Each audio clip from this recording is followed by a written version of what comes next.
Hey guys, quick one take review, and today I want to talk about the new iANO album. Honestly, I don't know how to pronounce it, so I apologize if I pronounced it correctly.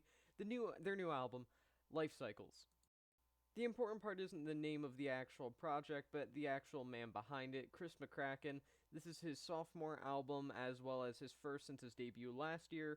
And overall, it's a sort of electronic art pop with some psychedelic touches kind of project. It's sort of like what you would expect from a lot of indie electronic music coming out right now. Now, first of all, this is a well put together album. Saying this is a sloppy, meaningless album would be a fool's error. It's certainly not. Life Cycle sounds confident and undeniably strong, but with that being said, there is a sense of a lacking engagement and shallowness here. For a record obviously meant to click with the listener through an ethereal and at times melancholic atmosphere, Life Cycles really fails at actually capturing any legitimate sounding human emotion and clicking with the listener in the way that it's obviously supposed to. It just simply fails in that regard, and that regard also happens to be the main point of the record existing. Life Cycles is tonally shallow, and generally speaking, it just kind of feels almost purposeless at times, and it just renders it less than a decent album. There's nothing really here in terms of actual meat. It just feels like an album trying to be very emotional or hard hitting, and it simply isn't.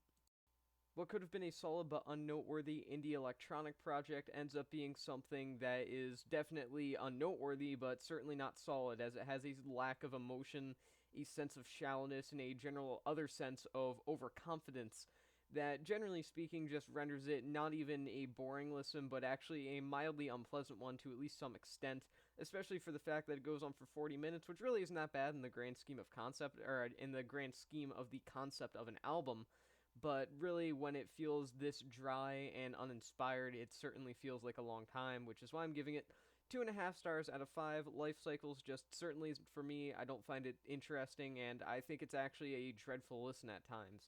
But nonetheless, it's not horrible, and again, it is certainly well put together, and I will have to give credit to McCracken for really just getting everything together here in the way that it should be, in the way that it properly sounds. Sounds like a very proper album, it's just not a good one. So yeah, 2.5 stars out of 5. With that being said, that's the end of this quick review, and I'll see you guys in the next one.